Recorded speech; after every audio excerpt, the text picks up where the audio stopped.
오늘 함께 보실 하나님의 말씀은 마태복음 4장 3절 4절 말씀입니다. 마태복음 4장 3절 4절 말씀입니다. 마태복음 4장 3절에서 4절 우리 함께 읽겠습니다. 시험하는 자가 예수께 나와서 이르되 내가 만일 하나님의 아들이거든 명하여 이 돌들도 떡덩이가 되게 하라. 예수께서 대답하여 이르시되 기록되었으되 사람이 떡으로만 살 것이 아니요 하나님의 입으로부터 나오는 모든 말씀으로 살 것이라 하였느니라 하시니. 아멘. 오늘 오전 예배 때 담임 목사님 맨 마지막에 이 본문 이야기하시더라고요. 얼마나 놀랐는지. 요즘은 잘 사용하지 않는 단어입니다만 헬조선 또는 지옥불반도라는 단어가 유행처럼 사용된 적이 있었습니다. 의미는 다들 아시다시피 한국이 지옥만큼이나 살기 어렵다는 뜻입니다. 비슷한 비관적인 단어로는 금수저, 흙수저라는 단어들도 많이 쓰였습니다. 헬조선과 마찬가지로 지금은 유행이 지나서 많이 쓰이지 않습니다. 근데 비교적 최근에 제가 이런 류의 말을 하나 들었는데 그게 뭐였냐면 지금까지 대한민국을 사랑해 주셔서 감사합니다 였습니다. 어떤 의미인지는 다들 짐작가시죠?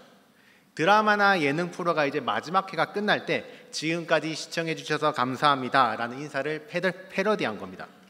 그러니까 출산율이 이제 급속히 갈수록 떨어지고 이제 사망자가 이제 출생아보다 많아지니까 인구가 급속히 줄어가고, 그리고 이제 들려오는 소식들은 이런 소식들입니다. 지방에 사람이 없다. 이제 사람이 없어서 시내버스가 운행 못한다. 학교들이 다 문 닫는다.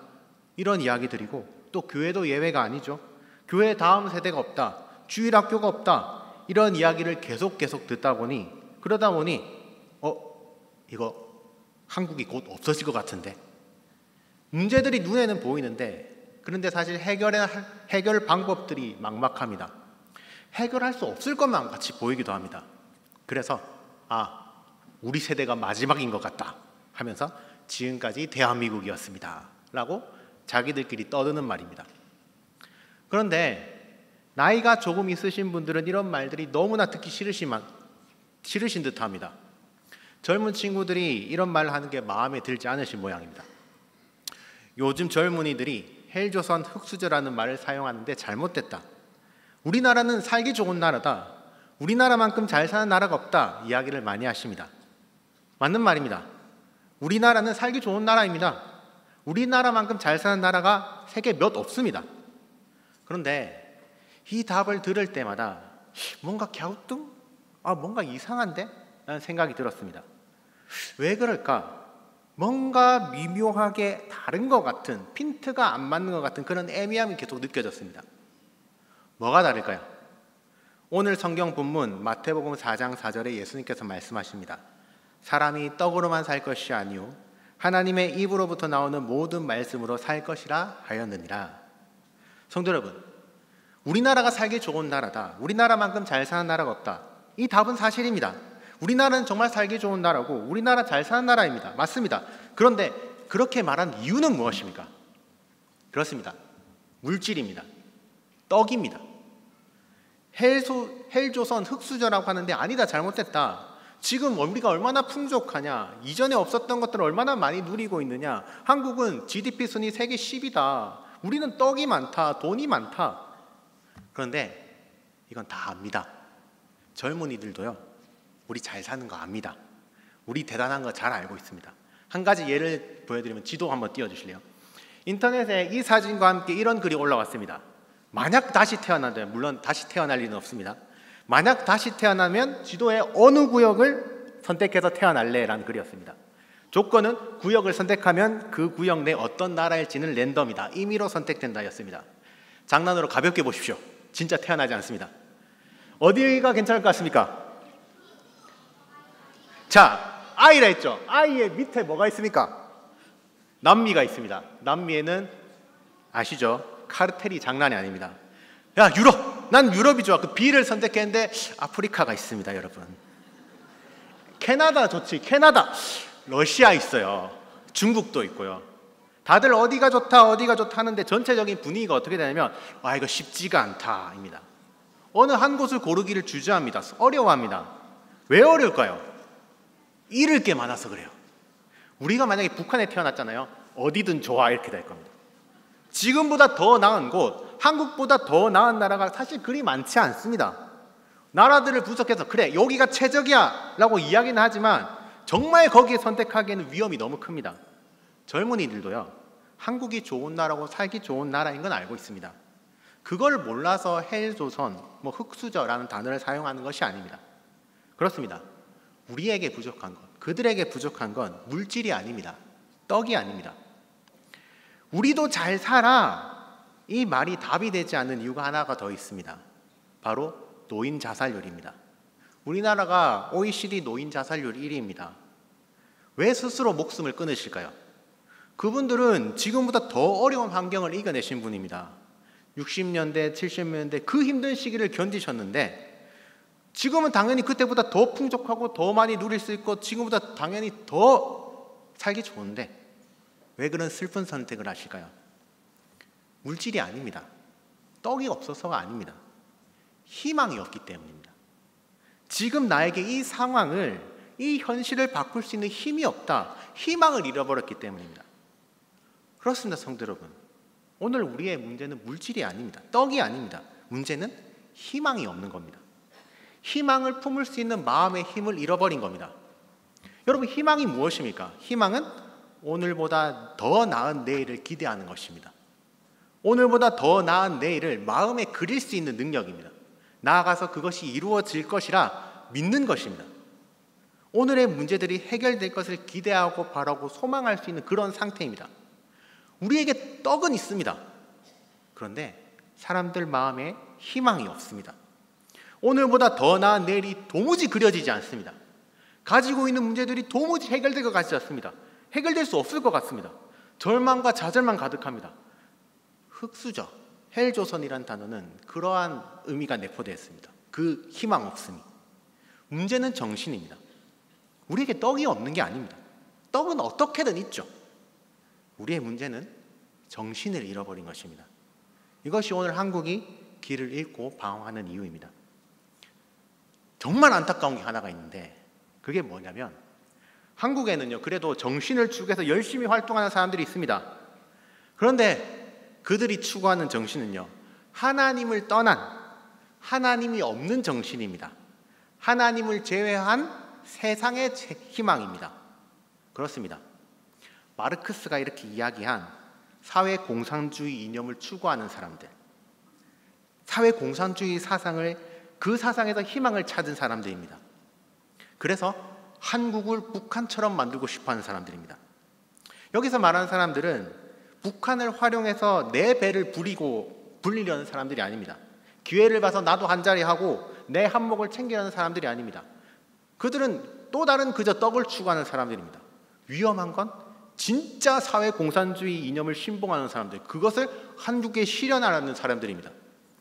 여러분, 근데 이해가 되십니까?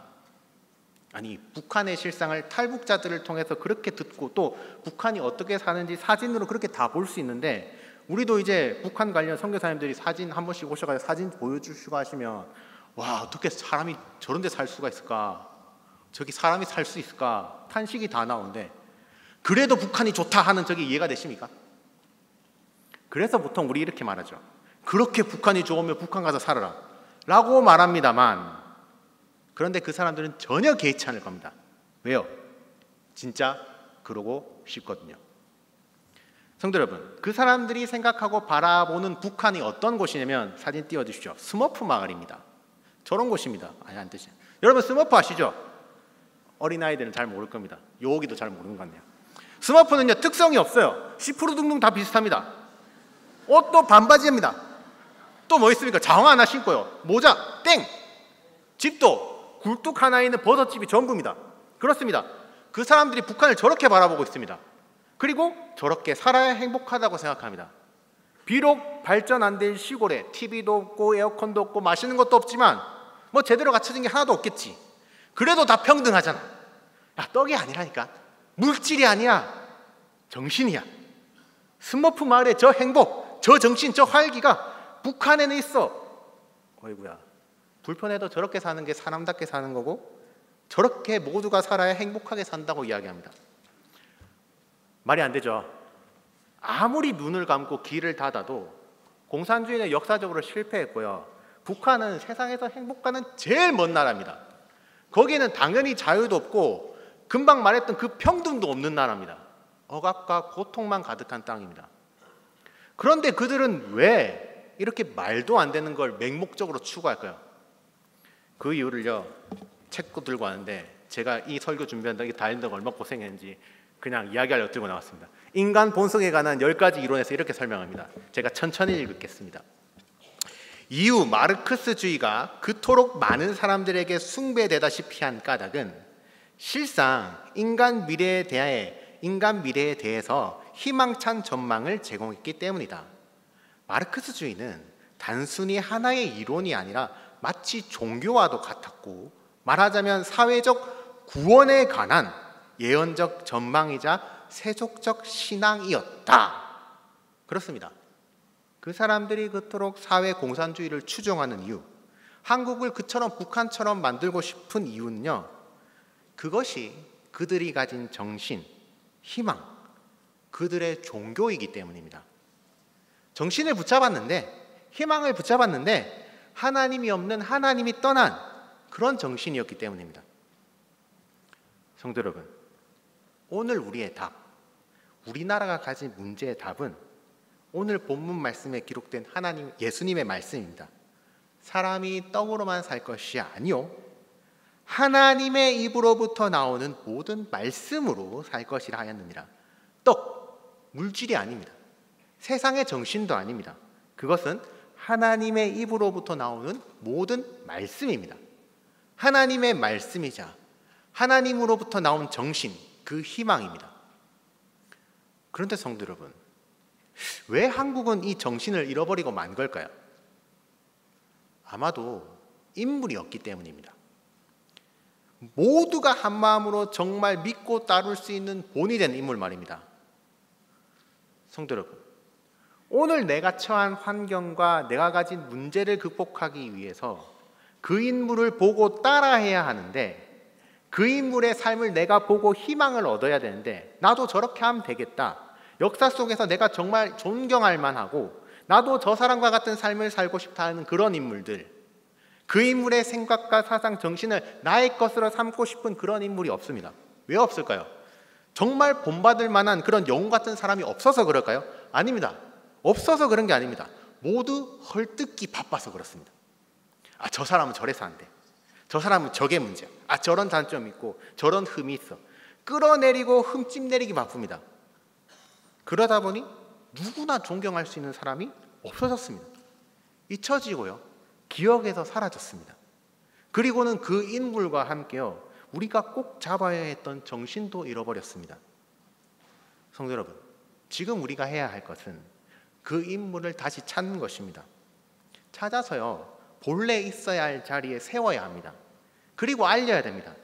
그 인물의 정신이 오늘 우리에게, 우리나라 안에 다시 살아나야 한다는 걸 알려야 됩니다. 그리고 그 인물은 제가 생각하기에는 이승만 대통령밖에 없는 것 같습니다. 성도 여러분, 솔직히 고백하면 최근에 제가 좀 절망에 빠졌습니다. 좀 믿음이 없다고 해야 되나요? 좀 절망에 빠졌습니다. 왜냐하면 도저히 안 될 것 같았거든요. 세상이 돌아가는 모습을 이렇게 보고 있으면, 그리고 그 하는 이야기를 듣고 있으면 교회가 무너지고 나라가 넘어지고 하는 이런 게 마치 예정된 일 같았습니다. 돌이킬 수 없는 것 같았습니다.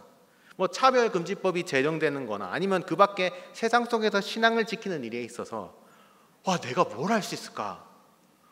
학자들도 다 그렇다 이야기하고 방송들도 다 그렇게 이야기하고 누구 하나 우리의 목소리를 지지해 주지 않는데 그냥 이렇게 발버둥 치다가 그냥 마지막을 맞이하는 게 전부인가? 그런 생각에 힘이 도저히 나지 않았습니다. 그런데 어느 날 이런 생각이 들었습니다. 이제 가덕도 비전센터에서 구역 기도하지 않습니까? 7번 기도를 하면서 대안학교를 설립하여 바른 가치관, 바른 역사관, 바른 성경관을 통해 세상을 변화시키는 주역이 되게 한다. 가칭이지만 이제 이승만 학교를 위해 기도할 때 이런 마음이 들었습니다. 그런데 이승만 대통령은 어떻게 그럴 수 있었을까? 그렇습니다. 이승만 대통령은요, 오늘 우리 그리스도인이 처한 상황보다 몇백 배 절망적인 상황이었습니다.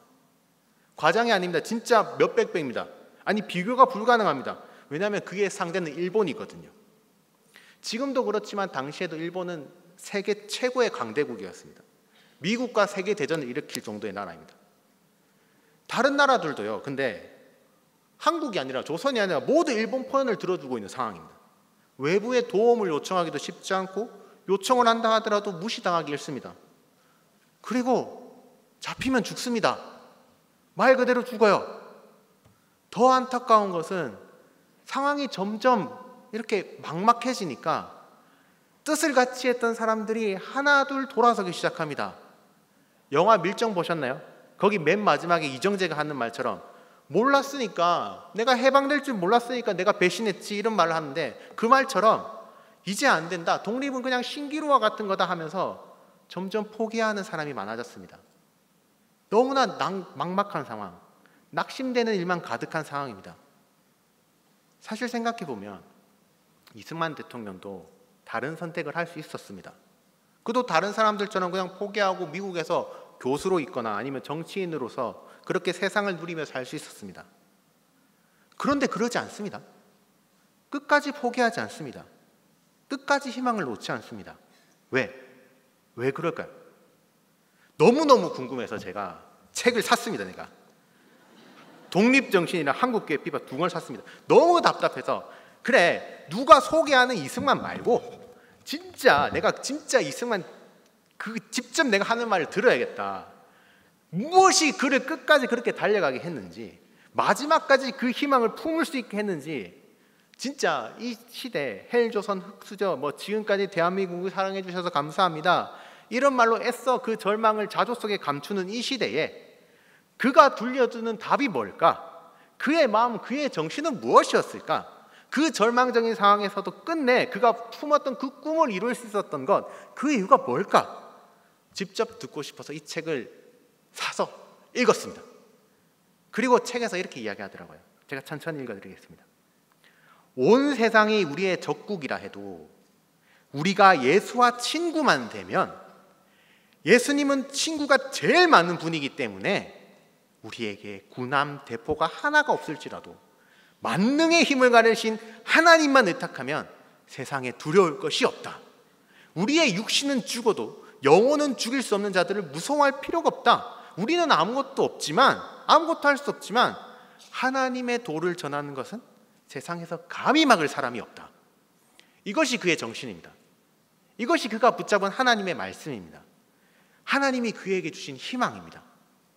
그가 이 하나님의 말씀을, 하나님께서 하신 이 말씀을 정말로 마음으로 믿고 따랐기에 그는 이어서 이렇게 말합니다. 지금이라도 각각 마음을 살펴보아서 조금이라도 할 수 없다는 마음이, 그런 생각이 있다면 그러한 생각을 곧 버려라. 그리고 남들을 상관치 말고 나 혼자라도 해라. 할 수 없다는 생각이 들면, 이제 끝났구나, 그렇게 생각 들면 그저 떨쳐버려라. 남들은 어떻게 하더라, 누구는 돌아섰다 하더라, 상관하지 말아라. 넌 너가 해야 할 일에 집중해라. 이거 이어서 말합니다. 그렇게 일을 시작하고 끝까지 포기하지 않으면 뜻밖의 힘이 생겨서 당초에는 바라지도 않은 그 공로들을 이루게 된다. 지금은 그저 아무것도 아닌 것처럼 보이지만, 지금 하는 그 일에 의미를 찾지 못하고 길도 희망도 보이지 않겠지만 곧 열릴 것이다. 뜻밖의 힘, 하나님께서 힘을 주시고 그 힘으로 말미암아 그 시작한 일을 이룰 것이다. 해내게 될 것이다. 이것이 그가 그 어떤 상황에서도 포기하지 않고 물러서지 않고 하나님을 붙잡을 수 있었던 그것입니다. 믿음입니다. 그저 믿고 가라. 이름 없이 빚도 없이 혼자 죽어서 그냥 묻힌다 하더라도 의미는 너가 부여하는 것이 아니라 하나님이 부여하는 것이다. 가라. 너의 손에 들린 그 하나님의 말씀으로 싸워라. 그리고 이겨라. 주변에서 그런 이야기를 많이 듣습니다. 제가 세계로교회 부교역자라고 하면은 교회에서 대안학교를 설립한다고 하던데 왜 이름이 이승만 학교냐, 아무리 가칭이라도 너무 정치적이지 않냐. 아닙니다. 이거는요, 정치적인 것을 떠나서 한국에는요, 그가 필요합니다. 이론이 아닌 실제로서 눈에 보이고 손에 잡히는 그의 뒤를 따라갈 수 있는 인물이자, 어떤 절망적인 상황에서도 하나님의 말씀을 온전히 붙잡아 믿음을 지켰던 인물, 우리가 본받을 인물로서 우리의 조상으로서 그는 필요합니다. 사람이 떡으로만 살 것이 아니요 하나님의 입으로부터 나오는 모든 말씀으로 살 것이라 하였느니라. 성도 여러분, 떡, 물질이 아닙니다. 그리고 또요, 매혹적으로 다가와서 우리를 파멸로 이끌려는 그런 세상의 정신들도 아닙니다. 오직 하나님의 그 입으로부터 나온 모든 말씀, 하나님의 말씀, 하나님께서 우리에게 심어주는 그 말씀만이 정답입니다. 하나님께서는 언제나 동일하신 하나님이시고, 하나님은 이승만 대통령에게 그렇게 행하셨던 것처럼 오늘 우리에게도 동일하게 희망과 꿈을, 미래를 우리의 마음에 그려주실 것입니다.